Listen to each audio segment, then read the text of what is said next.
Dimanapun kau berada, kasih tepuk tangan yang luar biasa bagi Tuhan kita. Haleluya, haleluya. Tuhan, segala hormat, pujian, kemuliaan hanya bagi nama-Mu Tuhan. Kami menyadari bahwa Tuhan tidak pernah terlambat, Tuhan tidak pernah gagal, Tuhan tidak pernah lalai menepati janjinya. Sebab Engkau bukan manusia yang bisa lupa akan janji-Mu. Sebab Engkau bukan manusia yang dapat dibatasi oleh keadaan. Engkau Tuhan yang hidup, Engkau Allah yang dahsyat. Kami menyandarkan pengharapan kami kepada Tuhan. Kami sandarkan iman kami kepada Yesus. Kami sandarkan pengharapan kami sepenuhnya hanya kepada nama-Mu yang kudus. Kami yakin dan percaya langit dan bumi akan berlalu, tapi kasih setia Tuhan nyata dalam hidup kami. Tantangan, rintangan, musim boleh berganti, keadaan buruk boleh datang, masa sukar boleh menyergap, tapi kasih setia Tuhan menopang kami. Firman-Mu menjadi kekuatan kami, bahkan tubuh dan darah-Mu menjadi jaminan kami berharap akan hari depan yang indah. Terima kasih untuk kembali kesempatan kami dengar firman Tuhan. Kami sadar hari-hari ini hari-hari yang sukar, hari-hari yang jahat. Selagi ada kesempatan untuk dengar firman, kami terus dengar firman. Selagi kami dapat kesempatan untuk beribadah, untuk melayani, kami akan terus beribadah dan melayani. Karena kami tahu Tuhan Yesus telah begitu baik dalam kehidupan kami. Kami rasakan hadirat-Mu di tengah-tengah kami. Kami rasakan kasih kuasa-Mu ada dalam hidup kami. Kami rasakan kuasa-Mu tidak dibatasi oleh ruang dan waktu. Hamba berdoa masuk ke dalam setiap rumah, masuk ke dalam setiap pribadi, masuk ke dalam setiap kamar. Kuasa-Mu tidak dibatasi oleh ruang dan waktu. Sekalipun keadaan membatasi kami untuk ibadah tatap muka, tapi kami percaya apa yang menjadi janji Tuhan tetap dapat dalam dinikmati bagi setiap kami. Kami berdoa menyerahkan jaringan yang kami pakai, Tuhan yang sucikan, Tuhan yang kuduskan. Kami berdoa jaringan lancar sampai dengan acara ini selesai, ibadah ini selesai. Bahkan urapi hamba-Mu, setiap kata kalimat ada tanda kuasa dan mukjizat. Setiap kata kalimat berasal dari isi hatinya Tuhan. Nama Tuhan Yesus yang dipermuliakan. Kami ikat, kami patahkan, kami hancurkan setiap kuasa kegelapan. Tidak punya bagian, tidak berkuasa. Roh intimidasi, roh kuasa gelap, roh iblis, roh setan kami patahkan dalam nama Tuhan Yesus. Setiap kita yang siap diberkati firman Tuhan, Tiberias, sama-sama dengan bangga kita katakan, kita kasih tepuk tangan yang luar biasa bagi Tuhan kita. Silakan duduk kembali saudara. Haleluya, puji Tuhan. Suatu kehormatan untuk saya bisa kembali melayani saudara. Terima kasih kepada Tuhan Yesus atas kesempatannya melayani di gereja yang penuh kuasa. Terima kasih untuk Bapak dan Ibu Gembala Sidang, Bapak dan Ibu Pendeta Dr. Yesaya Pariaji untuk kesempatannya melayani jemaat Tuhan. Terimalah salam dari mimbar ini. Shalom Tiberias. Haleluya, puji Tuhan. Bisa lebih keras lagi, Shalom Tiberias. Haleluya, puji Tuhan. Berapa banyak di tempat ini yang diberkati Tuhan Yesus? Bisa angkat tangan saudara. Haleluya, dengan mata iman saya katakan banyak sekali yang angkat tangan. Sama-sama bilang sama saya pasti diberkati. Haleluya. Seperti biasa saudara, sebelum kita memulai kebenaran firman Tuhan, saya tertarik untuk mengajak sidang jemaat Allah untuk sama-sama kita mengakui otoritas kebenaran firman Tuhan, otoritas keaslian Alkitab, kuasa dari firman Tuhan. Dimanapun kau berada, mari sama-sama angkat Alkitabmu tinggi-tinggi, angkat HP-mu yang ada Alkitab. Sama-sama kita akan mengakui kebenaran firman Tuhan. Sama-sama ikuti doa saya dalam nama Tuhan Yesus Kristus. Aku percaya Alkitabku ini adalah firman Allah yang hidup. Aku adalah sama seperti yang difirmankannya. Aku adalah sama seperti yang dijanjikannya. Aku yang terima firman Tuhan, hidupku tidak akan sama lagi. Yang percaya kita katakan amin. Haleluya, puji Tuhan. Saudara, sama kita akan segera membahas kebenaran firman Tuhan.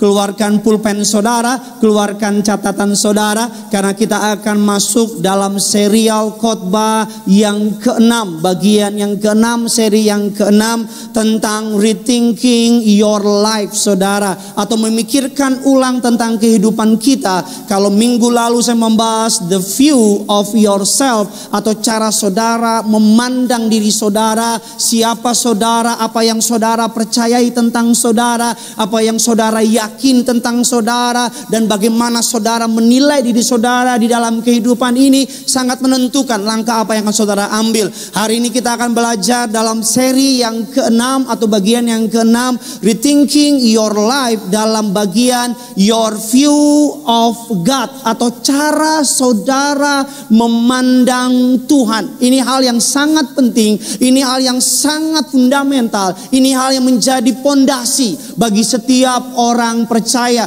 Your view of God, cara saudara memandang Tuhan, cara saudara melihat Tuhan. Siapa Tuhan bagi saudara? Ketika saudara mendengar kata Tuhan, apa yang muncul dalam pikiran saudara? Ketika orang membicarakan kata tentang Tuhan, apa yang saudara rasakan? Ada orang memandang papanya sebagai papanya yang galak. Jadi setiap kali mendengar kata nama papanya disebut, anaknya akan ketakutan. Ada orang ketika mendengar nama papanya tukang pukul. Jadi setiap kali mendengar nama papanya, anaknya merasa akan dipukul. Cara saudara memandang Tuhan kurang lebih mirip seperti itu. Saya ingin dipandang oleh anak saya, Genesaret, saya papa yang baik. Saya ingin dipandang oleh anak saya bahwa saya papa yang bertanggung jawab. Saya berusaha dengan kemampuan saya agar anak saya melihat saya dan dia tahu if anything going wrong atau sesuatu menuju atau berjalan keadaan menjadi salah, saya pengen anak saya tahu dia dapat berlari kepada saya. Saya pengen anak saya tahu kalau ada hal yang buruk datang dalam hidupnya, dia dapat mengandalkan saya. Tahukah saudara, perasaan yang sama yang ingin Tuhan saudara dan saya alami. Tuhan ingin saudara memandang dia bukan dengan pandangan yang salah. Nilai-nilai dunia, sudut pandang dunia, dusta dari iblis. Iblis pengen saudara memandang Allah sebagai Allah yang serba menuntut. Iblis pengen saudara memandang Allah sebagai Allah yang dalam kekudusannya, saking kudusnya Allah, sampai-sampai saudara tidak berani mendekat kepada dia. Kita buka apa yang dikatakan oleh seorang hamba Tuhan namanya E.W. Tozer. E.W. Tozer mengatakan demikian, what comes into our mind when we think about God is the most important things about us. Sekali lagi dikatakan, apa yang muncul dalam pikiran kita ketika kita berpikir atau memikirkan tentang Tuhan adalah hal yang paling penting tentang dalam hidup kita. Saya ulang sekali lagi, apa yang muncul dalam pikiran kita ketika kita berpikir tentang Tuhan adalah hal yang paling penting dalam hidup ini. Cara saudara memandang Tuhan, cara saudara melihat Tuhan dalam hidup ini akan menentukan cara saudara melihat dunia. Ada orang memandang Tuhan sebagai musuh dalam hidupnya. Ada orang memandang Tuhan sebagai Allah yang penuh dengan amarah, Allah yang penuh dengan kebencian. Ada banyak orang tua memperkenalkan Tuhan sebagai Allah yang menakutkan. Ada orang tua tiap kali anaknya jalan-jalan di gereja, orang tuanya bilang, "Nak, jangan jalan-jalan, nak. Nanti Tuhan marah loh." Anaknya diem. Anaknya mainin blutin, orang tuanya bilang, "Nak, jangan main blutin, nanti Tuhan marah loh." Anaknya diem lagi. Dan berikutnya ketika anaknya lagi TK lagi penyembahan, anaknya ketawa-ketawa, "Nak, jangan ketawa-ketawa, nanti Tuhan marah ya." Terus anaknya bilang sama papanya, "Pak, Tuhan darah tinggi ya? Kok dikit-dikit marah mulu? Kok dikit-dikit marah mulu?" Cara saudara memandang Tuhan akan sangat menentukan bagaimana saudara memandang dunia ini. Cara saudara memandang Tuhan, cara saudara merasakan Tuhan, cara saudara mempercayai Tuhan akan sangat menentukan bagaimana engkau memandang pandemi COVID-19 ini. Bagaimana engkau memandang PHK, bagaimana engkau memandang resesi ekonomi. Karena ketika engkau memandang Tuhan dari sudut pandang Alkitab, maka Alkitab akan menjadi kaca pembesar, akan membuat engkau melihat dunia ini dari sudut pandangnya Tuhan. Maka masalah akan kulihat dari sudut pandangnya Tuhan. Kita buka firman Tuhan dalam Mazmur 145 ayatnya yang ketiga. 145 ayatnya yang ketiga. Sama-sama kita baca. 3, 2, Mazmur 45 ayatnya yang ketiga. Tiberias, dimanapun kau berada, sama-sama kita baca. 3, 2, 1, ya. Besarlah Tuhan dan sangat terpuji. Kebesarannya apa? Tidak terduga. Besarlah Tuhan dan sangat terpuji. Kebesarannya tidak terduga. Penulis kitab Mazmur Raja Daud mengatakan besarlah Tuhan, sangat terpuji. Tipe besarannya tidak terduga, tidak dapat diselami oleh pikiran kita. Ada seorang istri ketika suaminya pergi keluar kota, ditemani, lo gak takut istri suami lo pergi keluar kota selama 2 minggu? Istrinya bilang, gue tahu siapa suami gue gak akan takut karena gue tahu suami gue dapat dipercaya. Istrinya akan menghadapi kepergian di suaminya dengan tenang. Tapi ada istri-istri ketika suaminya pergi keluar kota, boro-boro 2 minggu, 2 jam doang berangkat ke Bandung, balik lagi udah ketakutan. Karena kenapa? Dia tahu suaminya genitnya minta ampun. Ya kan saudara? Ada orang kalau tahu yang namanya binatang anjing, dia lihat binatang anjing kalau cuman gonggong gak akan gigit, udah tahu dia. Kalau cuman huk huk gak akan gigit, karena dia tahu anjing kayak gimana. Tapi kalau anjing cuman nah itu bakal gigit, dia tahu. Saya mau bilang kalau saudara dikejar sama anjing, bilang sama anjing itu, bilang sama dia, gue orang Batak, anjing pasti lari. Karena anjing tahu kalau dilawan orang Batak itu anjing rin meja piring gitu saudara. Dia pasti istri saya marah nih, karena istri saya nggak pernah makan anjing. Nggak penting juga, nggak usah dibahas saudara. Kita akan masuk dalam kebenaran firman Tuhan ketika kita bicara bagaimana saudara dan saya rethinking your view of God. Cara saudara memandang Tuhan. Kita masuk dalam kebenaran firman Tuhan. Yang pertama, ketika saudara memandang Tuhan, kebenaran yang Tuhan taruh di hati saya yang pertama, bisa tolong ditampilkan, accept His unconditional love. Ketika saudara memandang Tuhan, saudara harus memandang Dia dengan Allah yang penuh dengan kasih. Unconditional love, kasih yang tanpa syarat. Dalam Yohanes 3 ayat yang ke-16 mengatakan demikian, karena begitu besar kasih Allah akan dunia ini, sehingga Ia telah mengaruniakan anaknya yang tunggal, supaya setiap orang yang percaya kepadanya tidak binasa, melainkan beroleh hidup yang kekal. Saya ulang sekali lagi, begitu besar kasih Allah akan siapa? Saudara dan saya. Sehingga Ia telah mengaruniakan anaknya yang tunggal, supaya setiap orang, sama-sama bilang sama saya termasuk. Dikatakan apa? Percaya kepadanya tidak binasa. Ada banyak orang menggambarkan Allah sebagai Allah yang marah. Ada banyak orang menggambarkan Allah sebagai Allah yang duduk di tatanya. Kalau dikit-dikit kita buat salah langsung cut. Maksudnya malaikat sikat itu orang, cut, hajar itu orang. Padahal saya mau bilang sama saudara, Allah adalah Allah yang penuh dengan kasih. Katakan amin. Kalau saya dapat kesempatan untuk memberitakan orang tentang Injil Kerajaan Surga, kalau saya cuma punya waktu 5 menit, saya nggak akan cerita tentang hal yang lain. Saya akan cerita Allah mengasihi engkau. Titik. Allah cinta sama engkau. Allah crazy in love with you. Allah sayang sama kamu. Tapi Pak Pendeta, Allah sayang. Tapi Pak Pendeta, Allah cinta sama. Pak Pendeta, saya punya masalah, Allah sayang. Pak Pendeta, masa lalu saya kelam, Allah sayang sama. Pak Pendeta, saya punya kelemahan, Allah sayang sama kamu. Di dunia yang serba tidak ada harapan ini, di dunia yang hari-hari ini menuju ke dalam kebinasaan, di dunia yang penuh dengan ketakutan hari-hari ini, saudara dan saya perlu menyadari bahwa Allah penuh dengan kasih. Sebelum saudara memutuskan terima Dia, sebelum saudara memutuskan melayani Dia, Allah sudah mengasihi.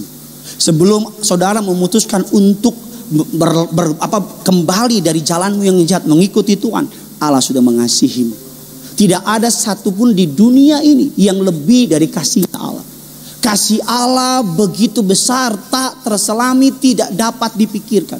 Kasih Allah amat sangat luar biasa. Kasih Allah memampukan seorang yang punya masa lalu yang kelam, ketika dia menyadari bahwa kasih Allah dapat menerangi kekelaman itu, dia memiliki keberanian untuk menatap masa depan.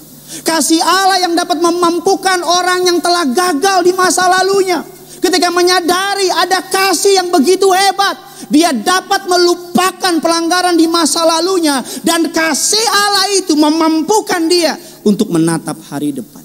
Saya teringat ketika Bapak dan Ibu Gembala Sidang Saudara dan saya belum bertobat.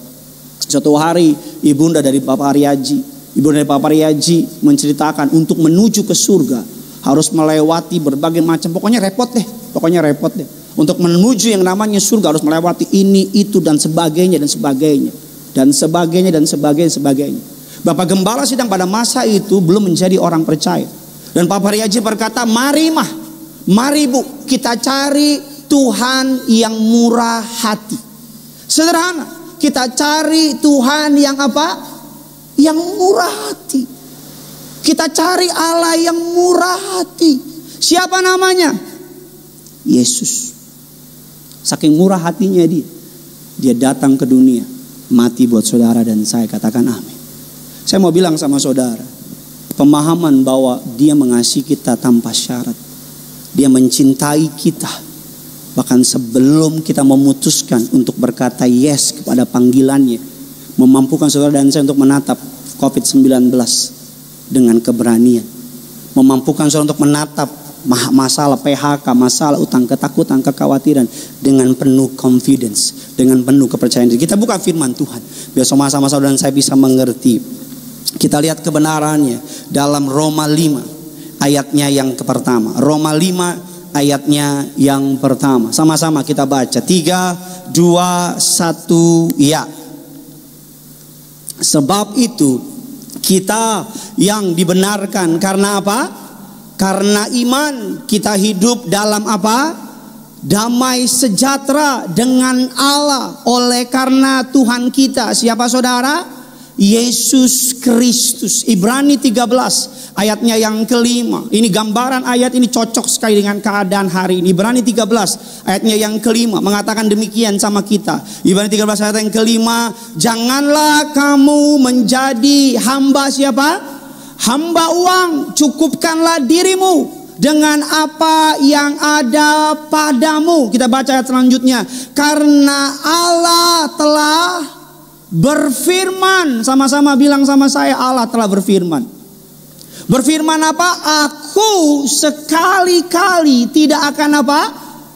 Membiarkan engkau. Aku sekali-kali tidak akan apa?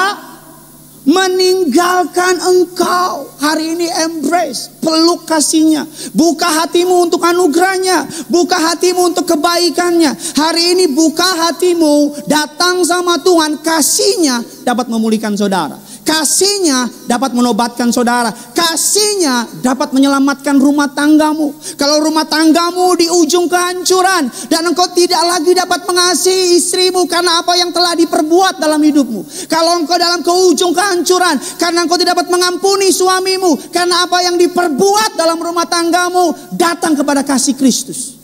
Kasih itu akan memampukan engkau untuk melihat suamimu, istrimu dari sudut pandang Allah melihat dia. Hari-hari ini ada banyak orang melihat orang berdasarkan kemampuannya manusia. Kita nggak akan bisa mengampuni orang dengan sempurna kalau tanpa kasih Tuhan. Kita nggak akan pernah bisa mengampuni pasangan kita dengan sempurna kalau tanpa kasih Tuhan. Kita nggak akan mungkin bisa mengampuni orang yang bersalah kepada kita kalau tanpa kasih Tuhan. Saya selalu bilang sama saudara, jadi orang Kristen adalah orang yang paling beruntung di dunia. Walaupun kata beruntung bukan kata yang Alkitabiah.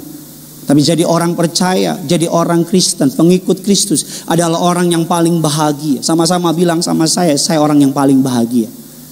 Sama-sama bilang sama saya, bukan karena apa yang saya miliki.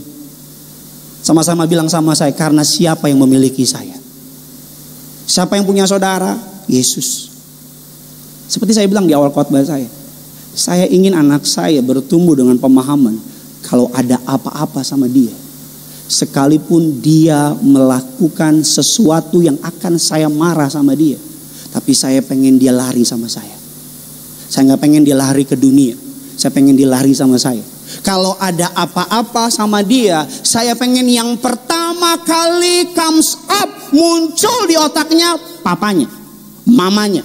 Saya pengen kalau dia sedang butuh kekuatan, yang pertama kali muncul dalam pemikirannya adalah orang tuanya. Dan untuk anak saya dapat memikirkan itu, untuk anak saya bisa punya confidence bahwa dia akan dapat datang kepada saya dalam keadaan apapun, saya perlu mengasih tahu dia bahwa saya sayang sama kamu, nak. I do love you. Aku cinta sama kamu gini. Aku rela lakukan apapun buat kamu gini. Aku sayang sama kamu. Bahkan aku bangun pagi, aku jaga hidupku, aku bekerja dengan giat untuk kamu nanti besar, punya penghidupan yang layak. Saya yang terbatas pengen punya pemikiran untuk anak saya, apalagi bapamu di surga. Iblis pengen saudara menganggap bapamu di surga benci sama engkau. Iblis pengen saudara berpikir bapamu di surga marah sama engkau. Iblis pengen saudara berpikir kalau bapamu di surga telah membuang engkau. Iblis pengen saudara berpikir kalau engkau tidak layak di hadapan Allah. Iblis pengen saudara berpikir bahwa engkau jangan mimpi doamu dijawab. Itu semua dusta iblis. Itu semua kebohongan iblis. Iblis pengen saudara memandang Allah sebagai musuh dalam hidupmu. Seperti saya bilang di awal khotbah saya pengen anak saya memahami kalau ada apa-apa dalam hidupnya, dia punya saya. Kalau dia melakukan hal yang salah, saya marah, pasti marah. Saya kecewa, pasti kecewa. Tapi kalau dia datang sama saya pasti marahin. Saya pasti akan disiplinkan dia. Tapi saya akan bilang sama dia, you are my son. Engkau anakku. Engkau anakku. I will fight for you. Aku akan berjuang buat kamu, nak. Saya yang terbatas memiliki pemikiran seperti ini. Can you imagine bapamu di surga? Apa yang ada dalam pikirannya sama saudara? Semua. Kenapa saya bilang jadi orang Kristen adalah orang yang paling bahagia di dunia? Yesus datang ke dunia untuk mati di kayu salib buat engkau. Yesus datang ke dunia untuk mati bagi engkau. Dia bangkit pada hari ketiga agar imanmu tidak dikecewakan. Dia naik ke surga, duduk di sebelah kanan Allah Bapa. Jadi apa? Pembela buat kamu. Masih kurang, Alkitab katakan dia akan datang nanti kedua kali. Untuk apa? Untuk mengangkat saudara. Semua yang Yesus lakukan tujuannya untuk saudara dan saya. Katakan amin. Saya gak kedengeran, katakan amin. Ibu Gembala pernah bilang sama saya gini, Gideon, ibu percaya Tuhan Yesus hidup. Ibu percaya Tuhan Yesus adalah Allah yang gak mati, tapi Allah yang hidup. Simple word, sederhana. Tapi dari kalimat itu Ibu Gembala menghidupi pelayanannya, menghidupi kehidupannya. Dia memahami bahwa Tuhan Yesus hidup. Kalau Tuhan Yesus hidup, kalau ada orang yang jahat sama kehidupannya, dia tahu Tuhan gak tidur. Kalau Tuhan Yesus hidup, dia memahami kalau ada apapun yang terjadi dalam kehidupannya, Tuhan turut serta. Kalau dia tahu Tuhan Yesus, makanya saya mau bilang, saya pengen mendobrak semua pemikiran iblis tentang Tuhan yang iblis taruh dalam pikiran saudara. Saya ingin mendobrak semua pemahaman yang dunia taruh di otak saudara, bahwa Tuhan dan sebagainya dan sebagainya dan sebagainya dan sebagainya. Saya pengen saudara memahami, betul upah dari dosa adalah maut. Saya gak bisa sangkal itu. Betul, nanti poin kedua saya akan masuk lebih dalam lagi. Tapi saya mau bilang ini sama saudara. Engkau punya Bapamu yang di surga. Dia crazy in love with you. Kalungkan dalam hatimu. Tanamkan. Percaya. Bapamu di surga mengasihi engkau. Apa buktinya? Setiap kali engkau mengangkat darah Yesus. Setiap kali engkau mengangkat tubuh Yesus. Ini adalah bukti yang paling signifikan. Perjamuan kudus. Bukti apa? Bahwa Yesus bukan hanya omong kosong bilang mengasihi kamu, tapi dia mengasihi engkau dengan perbuatan. Makanya saya suka bingung kalau ada anak muda yang tinggalin Yesus demi pria. Kalau ada anak muda yang tinggalin Yesus demi wanita. Kalau ada orang yang tinggalin Yesus demi jabatan. Saya beri nama bodoh engkau. Karena tidak ada yang dapat mengasihi engkau segila Tuhan. Seluar biasa Tuhan. Sedahsyat Tuhan. Kenapa saya ngomong ini?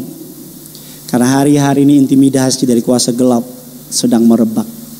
Saya sama istri saya sedang melayani seorang jemaat. Mungkin lagi nonton hari ini. Namanya Bapak John. Tinggal di Houston, Texas, Amerika.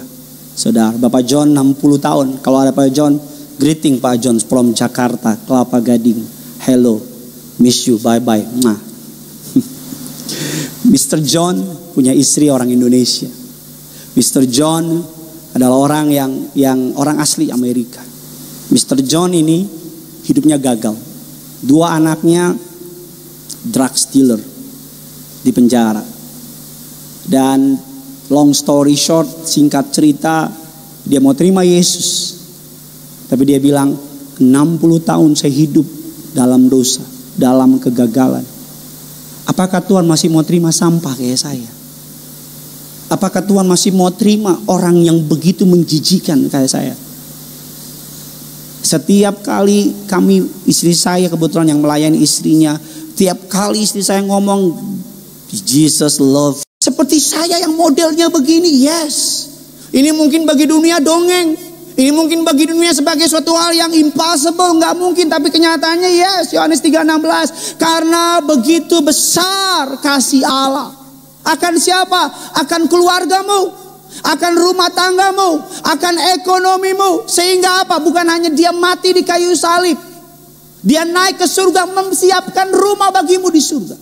Saya mau bilang jadi Kristen tuh enak banget. Enak banget. Tuhan saudara fight buat saudara.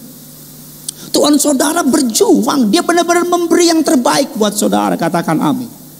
Hari ini saya mau bilang sama saudara, terima kasihnya, embrace cintanya, maka engkau tidak akan menjadi pribadi yang sama. Kasih tepuk tangan dulu buat Tuhan kita saudara. Yang kedua, kita masuk ke dalam rethinking your view of God. Memikirkan ulang tentang sudut pandangmu tentang Tuhan. Yang pertama, accept His unconditional love. Menerima kasihnya yang tanpa syarat, tanpa batas itu. Yang kedua, ketika kita bicara mengenai rethinking your view of God, appreciate His holiness. Menghargai kekudusannya. Kita buka dasar firman Tuhan, 1 Samuel 2 ayatnya yang kedua. Sama-sama kita baca Tiberias 3, 2, 1 ya. Sebab tidak ada yang lain kecuali engkau, dan tidak ada gunung batu seperti siapa? Seperti Allah kita. Mazmur 33 ayatnya yang ke-21. Ya, karena Dia hati kita bersuka cita, sebab kepada namanya yang apa? Yang kudus kita apa? Percaya. Kepada namanya yang kudus kita percaya. Tidak ada yang kudus seperti Tuhan. Tidak ada yang lain kecuali Engkau. Tidak ada gunung batu seperti Allah kita. Ketika engkau mengembrace, menerima kekudusannya, ketika engkau menerima kasihnya, ketika engkau menerima cintanya, ketika engkau menyadari engkau sangat berharga. Tadinya bagi dunia engkau gak berharga, tadinya bagi dunia engkau gak penting, gak signifikan, engkau outcast, engkau orang sampah, tidak diperhitungkan. Ketika engkau menerima kasih Yesus itu, ketika engkau menerima cinta Yesus itu, engkau menyadari engkau berharga, engkau menyadari engkau spesial. Salah satu kata holiness dalam bahasa aslinya menggunakan kata set apart atau special. Set apart. Apa artinya set apart? Dipisahkan. Dipisahkan. Kalau tadinya saudara jadi milik dunia, tapi ketika saudara menjadi kepunyaannya, saudara menerima Dia dalam hatimu, mengaku dengan mulut, percaya dengan hatimu Yesus Kristus adalah Tuhan dan Juru Selamat, mati di kayu salib, bangkit pada hari ketiga, naik ke surga, duduk sebelah kanan Allah Bapa, akan datang kedua kali untuk menjemput saudara dan saya, maka engkau akan dipisahkan.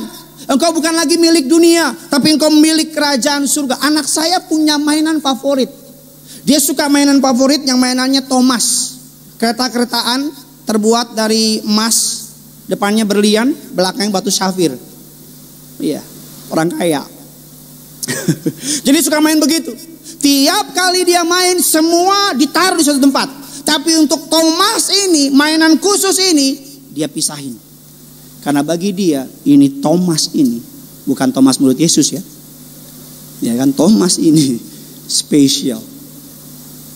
Ini set apart, dipisahin.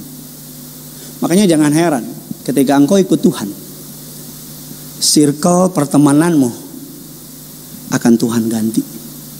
Betul apa tidak? Ketika engkau ikut Tuhan, tanpa engkau sadari, teman-teman duniamu Tuhan mulai ganti dengan teman-teman yang baru. Sahabat-sahabat duniamu Tuhan mulai ganti dengan yang baru. Dulu saya punya teman banyak. Semakin saya bertambah dewasa, dulu teman saya kurang lebih ada 3.225.000 sekian-sekian. Ya banyak lah. Ketika saya jadi pelayan, jadi choir, jadi usher, jadi singer, jadi MC dan sebagainya. Ketika makin naik dalam melayani Tuhan, dalam mengikuti Tuhan, pelan tapi pasti teman-teman saya mulai Tuhan gantiin. Ketika saya mulai sadar, kok saya udah mulai gak kontak lagi si A ya, si B, si C. Dan ini yang saya simpulkan dalam pelayanan saya, bahwa Tuhan mulai pisahin saya sama dia.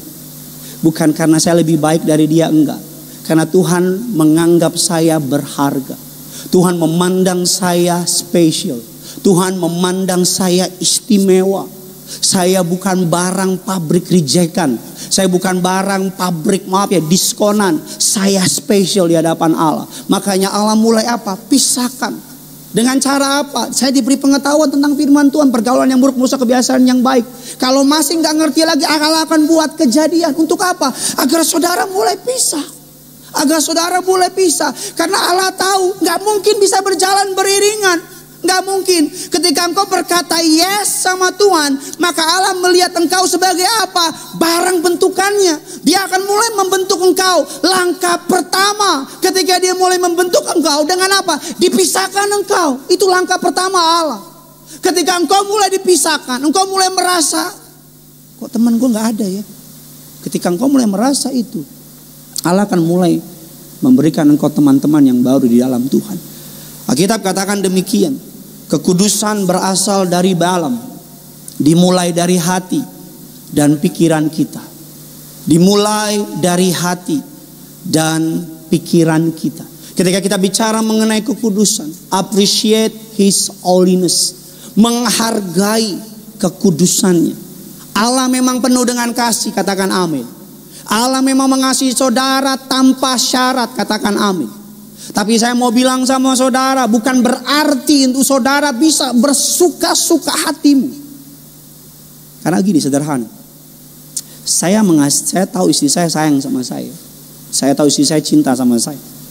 Tapi saya menghargai cintanya dengan apa? Dengan mengapresiasi dia tiap hari. Saya suka tiba-tiba kagetin istri saya. Tadi siang tiba-tiba lagi saya, kamu udah mengagetin aku sih, kan aku kaget, padahal dia demen, tapi nggak mau ngaku aja, ya kan? Pokoknya suka begitu dia. Saya suka pokoknya saya mengapresiasi kasih sayangnya sama saya dengan apa? Saya nggak mau nyakitin hatinya. Saya mengapresiasi kasih sayangnya dengan apa? Saya nggak mau membuat dia kecewa sama saya. Saya melakukan itu bukan karena takut sama istri saya, tapi karena saya mencintai dia. Ada banyak orang taat sama Tuhan karena takut masuk neraka. Bukan hal yang salah juga sih, bukan hal yang salah. Tapi saya rasa Tuhan ingin saudara dan saya mengasihi dia bukan karena takut api neraka, tapi karena saudara cinta sama dia. Ada banyak orang tidak selingkuh sama istrinya. Saya percaya bukan karena takut diceraikan, tapi karena dia sayang sama istrinya. Motivasi itu yang membuat saudara dan saya, karena dia telah mati di kayu salib, katakan amin. Karena dia Allah yang tanpa memandang rupa mengasihi engkau dan aku, katakan amin. Karena dia memulihkan engkau dengan kasihnya yang luar biasa, katakan amin. Alkitab katakan saudara dan saya mengapresiasi kekudusannya. Dengan apa? Memberi buah dari pertobatan. Dengan apa? Menunjukkan bahwa kasih. Saya mau bilang, orang yang terima kasih Tuhan, orang yang terima anugerah Tuhan, orang yang terima kebaikan Tuhan, buahnya adalah pertobatan, katakan amin. Buahnya adalah hidup takut akan Tuhan, katakan amin. Kalau ada orang bilang dia mengasihi Tuhan, tapi hidupnya ngaconya minta ampun, saya ragukan kata mengasihi Tuhan. Karena saudara dan saya, saudara bisa memberi tanpa mengasihi. Tapi saudara nggak mungkin mengasihi tanpa memberi. Maksudnya apa Pak Pendeta? Saudara bisa kasih uang sama mohon maaf pengemis di luar jalan tanpa saudara perlu mengasihi dia. Saudara kasih aja, kenal juga nggak, kasih aja uang sama dia. Tapi saudara nggak mungkin bisa mengasihi orang lain tanpa memberi. Saya mengasihi anak saya, nah aku sayang sama kamu ya. Papa susu cari sendiri, bohong saya. Sayang aku kasih sama kamu ya. Tolong dong bulanan aku. Oh, enggak, cari sendiri nggak mungkin. Saya sayang sama istri saya. Tiap bulan saya kasih dia bulanan. Berapa? $20 juta. Saya kangen jemaat di sini saudara. Ini live streaming sih. Biasa kalau jemaat jumpalitan orang di sini. Ketawa-ketawa semua. Saya teringat ada cerita di sebuah desa Kristen. Ada seorang pendeta yang cukup tua. Dan pendeta ini mengumumkan kepada jemaat karena di desa Kristen. Dia bilang sama jemaat, mulai minggu depan saya akan mengundurkan diri jadi pendeta. Semua warga kaget. Loh kenapa? Pendeta bilang, saya sudah 10 tahun di desa ini. Dan saya sedih. Kenapa? Karena banyak jemaat yang datang sama saya menceritakan tentang perselingkuhan. Tiap hari jemaat datang, warga desa cerita tentang selingkuh. Saya merasa gagal jadi pendeta. Karena tidak ada pertumbuhan iman di jemaat yang saya layani. Ketika pendeta pergi, jemaat pada kumpul, mereka rapat. Jemaat bilang gini, wah itu sih kita cerita soal selingkuh sama pendeta. Terus gimana dong, kan kita mau cerita. Salah seorang nih, oleh gini aja deh. Mulai sekarang kalau kita curhat sama pendeta, kita ganti kata selingkuh dengan jatuh dalam got. Oke, setuju, semua setuju, sepakat.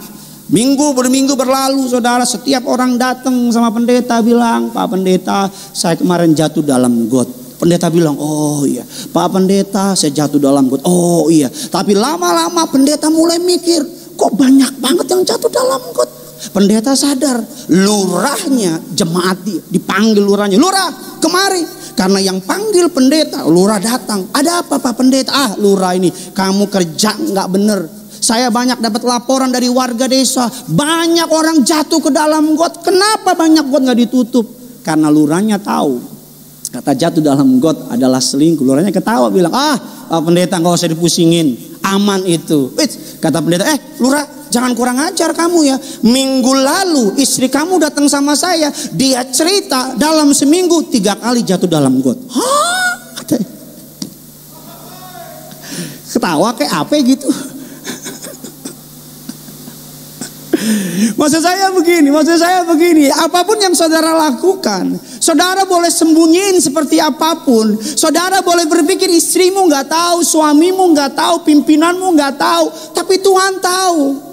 Maksud saya sederhana, appreciate, hargai kekudusannya, hargai dia. Maksud saya begini loh, kalau engkau tahu engkau telah ditebus dengan darah yang mahal, darah yang tak bercacat, tak bernoda, engkau gak akan lagi jatuh ke dalam dosa yang sama. Engkau gak akan lagi dibohong-bohongin sama iblis. Engkau gak akan ditipu-tipu lagi sama perbuatan-perbuatan yang dulu.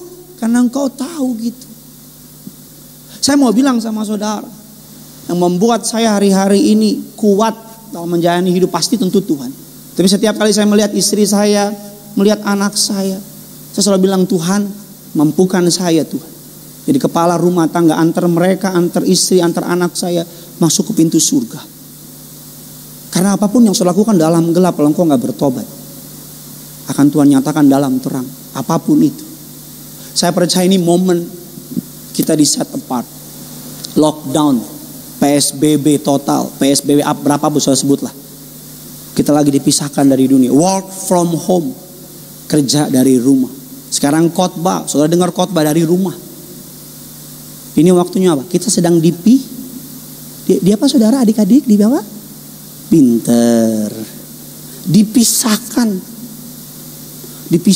Bukan perutmu yang tambah gendut, bukan berat badanmu yang naik, imanmu yang naik itu. Bukan otakmu yang malah tambah aneh-aneh. Ada orang lockdown, bukannya tambah bertobat, malah nonton yang aneh-aneh. Ada orang lockdown, bukannya punya kesempatan untuk memulihkan rumah tangga, malah berantem, ribut terus, berantem terus. Ada orang lockdown, bukannya cinta kasih rumah tangga makin mesra, yang ada malah ribut sana, ribut sini. Kan kita sedang apa? Dipisahkan.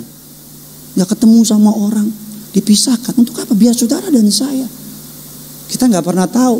Tapi ketika lockdown ini berakhir, vaksinnya diketemukan. Doa saya, saudara jadi pribadi yang baru. Sederhana. Kadang-kadang gini ya.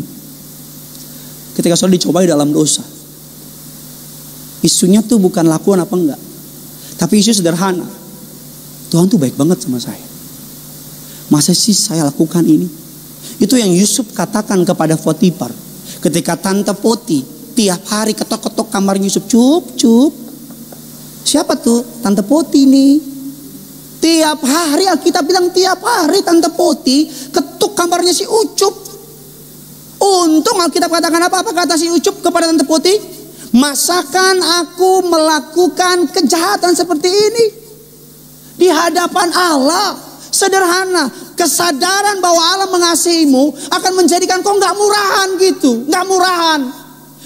Kalau suamimu mencintai engkau, ketika ada pria yang menawarkan cinta kepadamu, karena engkau telah dilimpahi oleh cinta, engkau nggak akan terima cinta pria itu karena engkau tahu engkau tidak kekurangan cinta. Kalau engkau tahu Allah mati, Yesus mati di kayu salib, ketika engkau tahu engkau berharga, engkau nggak akan selingkuhi Tuhan dengan dunia ini. As simple as that. Sesederhana itu. Saya tidak mengajar yang namanya, wah Tuhan ngasih saya bebas lah, jungkir balik kaki di kepala, kepala di kaki. Pokoknya Tuhan kasih saya, Tuhan kasih saya. Ngaco. Gak bener otakmu itu. Cemara pendeta. Tawa kayak apa gitu. Yang ketiga, yang terakhir. Yuk saudara, puji Tuhan. Minggu depan saudara masih ibadah secara online, tidak ada tatap muka, khusus Jakarta saudara ya.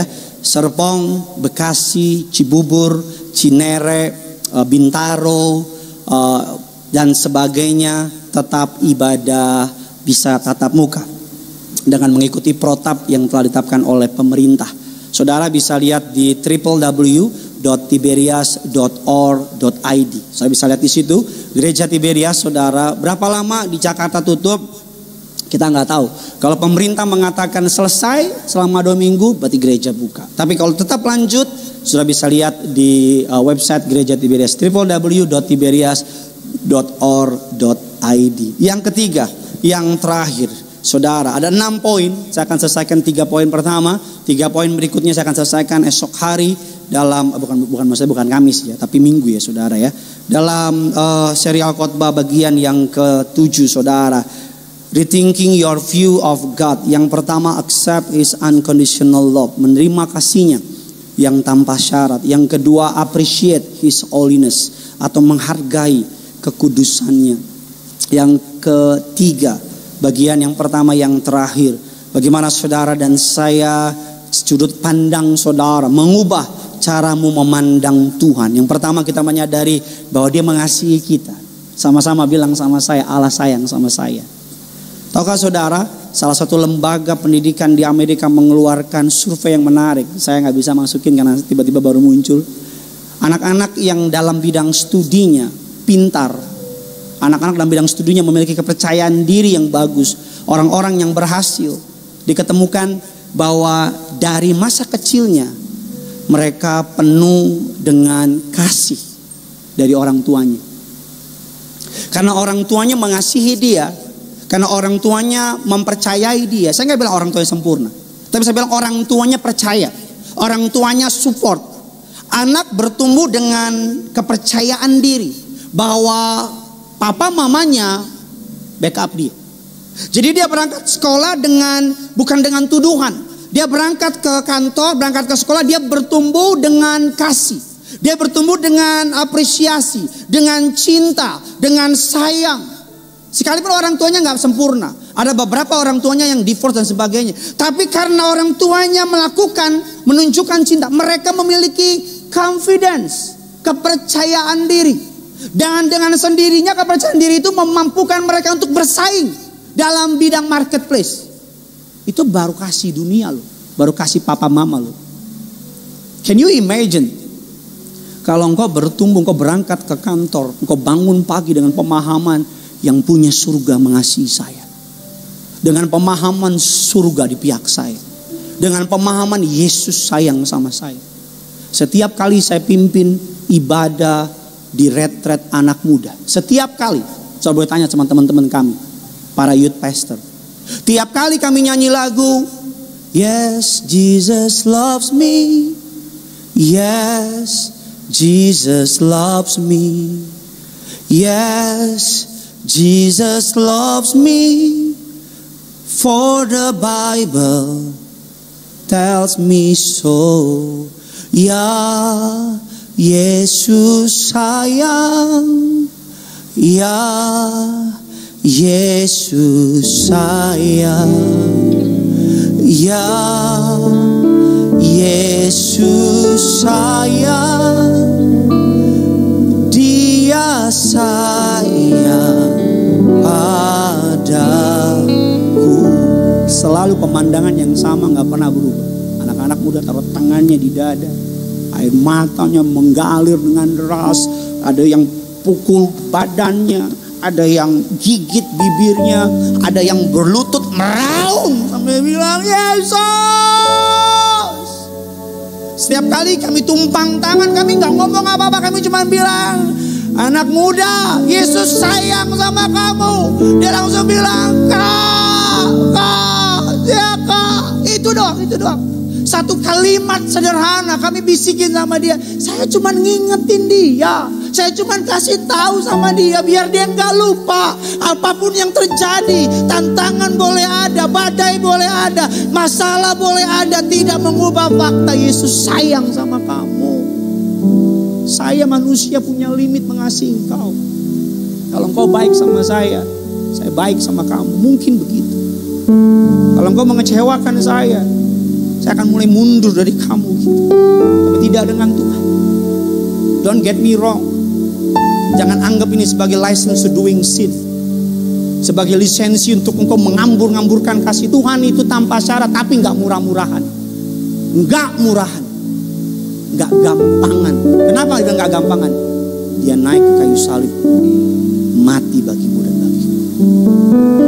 Saya boleh tanya pendeta Jeffrey, pendeta Alex, pendeta Marcel, teman-teman kami. Setiap kali saya dapat kesempatan dipercayakan oleh Kak Argo pimpin malam puncak, selesai nyanyi, selesai khotbah, cuma angkat satu lagu, ya Yesus sayang, Yesus sayang. Gak nyampe 3-4 menit, gak nyampe, buyar langsung. Saya pernah dipercayakan oleh gereja pimpin retret sekolah minggu sama pendeta Jeffrey ke Manado. Manado Shalom, apa kabar? Ke Manado. Saya masih ingat Tomohon, Villa Lamanda. Anak sekolah minggu dapat tuh 5, 6 sampai 12 tahun. Angkat lagu ini, ya Yesus sayang. Anak sekolah minggu nangis. Kenapa nangis? Karena papanya pukul dia. Kenapa nangis? Karena orang susah. Engkau mau lari kemana sih? Lari ke narkoba, sementara efeknya narkoba. Engkau mau lari kemana? Ke drugs, sementara. Mabok-mabokan, sementara. Engkau mau lari kemana? Engkau tuh diciptakan untuk bukan lari dari Tuhan. Engkau diciptakan untuk lari kepada Tuhan. Bukan lari ke dunia, bukan lari dari Tuhan. Engkau kepunyaannya, engkau miliknya. Don't run from God. Don't run from God. Run to God. Jangan lari dari Tuhan. Lari kepada Tuhan. Rasanya kalau gak dibatasi waktu. Ini kalau jemaat hadir nih, pasti pada nangis. Karena kan dunia memandang kita berdasarkan apa yang kita perbuat. Kalau engkau gagal, dunia bilang over, game over, selesai. Tapi Tuhan memandang kita. Dia percaya sama kita di saat kita gak percaya sama diri kita. Dia tetap yakin sama kita. Bahkan di saat kita gak yakin, apakah saya mampu? Apakah saya bisa? Apakah saya sanggup? Tuhan percaya sama saya. Yang terakhir, trust His judgment. Percaya pada penilaiannya. Percaya. Jangan memandang dunia ini bahwa Allah sama yang A dia berbeda, sama yang C dia berbeda. Kalau sama si A dia baiknya minta ampun, kalau sama si C dia kejam. Saja nggak memandang, Tuhan kan anak emas, sama dia kan ya gitulah, dia begini. Kalau sama saya enggak. Nggak ada anak emas dalam kerajaan surga. Anak emas cuma ada di swalayan, dihancurin, dikasih ciki itu, anak emas. Yang ketawa satu angkatan sama saya, yang nggak ketawa kita beda angkatan. Roma 9 ayatnya yang ke-20-21. God's love you. Tuhan sayang sama kamu. Kalau tangan kirimu di dada, sama-sama bilang sama saya, Tuhan sayang sama saya. Tuhan sayang sama saya. Buka dompetmu nggak ada uang, bilang Tuhan sayang sama saya. Makan pakai apa? Pokoknya Tuhan sayang. Nggak tahu dari mana, ada aja. Dia punya 1001 cara untuk mengejutkan engkau dengan kebaikannya. Doa saya, apapun yang kau hadapi hari ini, besok sama-sama bilang sama saya, besok dia akan membuat saya tersenyum. Amin. Percaya? Besok kasih tahu sama saya apa yang Tuhan buat. Roma 9:21. Ini ayat yang terakhir. Sama-sama kita baca. 3, 2, 1 ya. Ayatnya yang ke-20, bukan 21, ayat yang ke-20. Siapakah kamu hai manusia, maka kamu membantah Allah? Dapatkah yang dibentuk berkata kepada yang membentuknya, mengapa engkau membentuk aku demikian? 21 sama-sama kita baca. Apakah tukang periuk tidak mempunyai hak atas tanah liatnya, untuk membuat dari gumpal yang sama suatu benda untuk dipakai guna tujuan yang mulia, dan suatu benda lain untuk dipakai guna tujuan yang biasa. Ibrani 12 ayat yang ke-7. Jika kamu harus menanggung ganjaran, Allah memperlakukan kamu seperti apa? Anak. Di manakah terdapat anak yang tidak dihajar oleh siapa? Oleh ayahnya. Kemarin anak saya lagi suka masak-masakan. Tahu dari mana? Karena lihat istri saya masak. Anak saya suka ambil panci yang istri saya suka pakai, dan dia suka masuk ke dalam dapur. Makanya di rumah dapur kami kasih pagar gitu, kurang lebih tingginya 2 km. Enggak lah, segini. Dia suka ambil itu panci yang lagi penuh dengan minyak itu, dia ambil. Itu puji Tuhan selalu kami lihat. Dan setiap kali diambil dia nangis. Dia bukan drama deh. Terus air matanya nggak akan membuat saya bilang, udah pegang deh pancinya. Saya tarik dia karena saya tahu hal ini bahaya buat dia. Jadi kalau hari ini Allah sedang hajar saudara, pahami bukan karena dia marah sama engkau, bukan karena dia gak suka sama engkau. Tapi kalau dia hajar engkau hari ini semata-mata karena dia sedang membentuk engkau. Saya tahu ketika dibentuk gak enak. Saya tahu ketika Tuhan sedang hajar kita sakit. Saya tahu. Tapi sebagai hamba Tuhan saya mau bilang, duka cita yang hari ini kita alami karena Kristus tidak sebanding dibanding kemuliaan yang Kristus telah siapkan bagi saudara dan saya. Katakan amin. Tuhan hajar saya kemarin. Saya meminta Tuhan untuk Tuhan tidak mengizinkan. Saya berdoa, Tuhan jangan izinkan saya melewati api itu. Tuhan bilang enggak, Gideon kamu harus melewati api itu. Oh, sakit bos, sakit. Tuhan izinkan saya melewati api itu. Semua karena gini, ketika kasihnya yang sempurna, terang yang sempurna itu datang sama kita, semua kejelekan kita kelihatan. Ketika kita dalam gelap, terangnya menerangi kita. Semua kekurangan kita tadi dalam gelap gak ada yang tahu. Tapi ketika kita datang sama Tuhan, terangnya itu menerangi kelemahanmu. Dan ada banyak di antara kita ketika kita datang sama Tuhan, ketika terangnya menerangi kelemahan kita, kita tutupi. Padahal jangan biarkan kelemahanmu diekspos. Raja Daud mengatakan demikian, lebih baik jatuh ke dalam tangan Allah daripada jatuh ke dalam tangan manusia. Di tangan manusia ada penghakiman, di tangan Allah ada belas kasihan. Ketika Tuhan datang sama saya, ketika Dia proses saya, semua dosa saya diekspos sama Tuhan, diperlihatkan, dibukakan. Saya bilang, Tuhan jangan yang itu Tuhan, tolong jangan Tuhan. Bam, semua saya mau nggak mau harus melewati itu. Dan hari ini saya ngucap syukur sama Tuhan, karena yang lalu itu membuat Gideon yang hari ini. Ketika terangnya datang sama saya nggak malu lagi, karena semua kelemahan saya Tuhan sudah tutupkan. Kita lanjut hari Minggu depan dalam sesi-sesi gereja Tiberias. Tutup Alkitab kita. Kita kasih tepuk tangan yang luar biasa bagi Tuhan. Kita sama-sama kita bangkit berdiri. Ya Yesus sayang, ya Yesus sayang.